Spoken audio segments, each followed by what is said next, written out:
Good morning, and welcome to our show. Today we will be learning about the shell method. Yay! Now if You got the graph, you got Becca could Alright. start explaining, please. I'll hold it. Graph. No, explain with me. So, and for the shell method, you revolve around the y-axis. So we drew a new graph, and it's going from 0 to 3.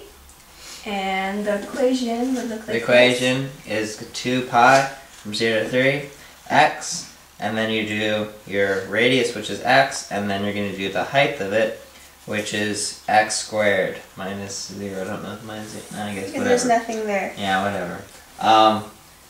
Another thing that's important to know is that your shells are going this way, and that they keep going in. And so that's why to count the amount of shells, you range from 0 to 3. And why do we use dx instead of dy? I don't understand. Okay, well you see. When you rotate around the y-axis using the shell method, you do it in terms of x. If you were to rotate around the x-axis, you would do it in terms of y, Yes. basically.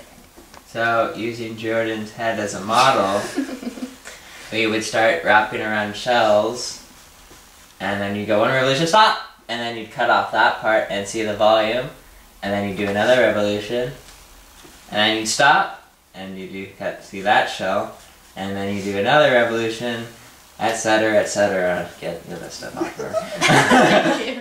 And that way you would find the volume of what you're trying to Jordan's find. head.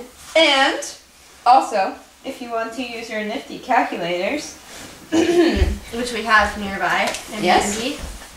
you can go to math and then go to number 9 on your math button, and then you go and insert this equation, and then at what point you would do comma x03 observe. I don't know if you can see it, That, you get the total volume to be 9 pi. which is 28.274.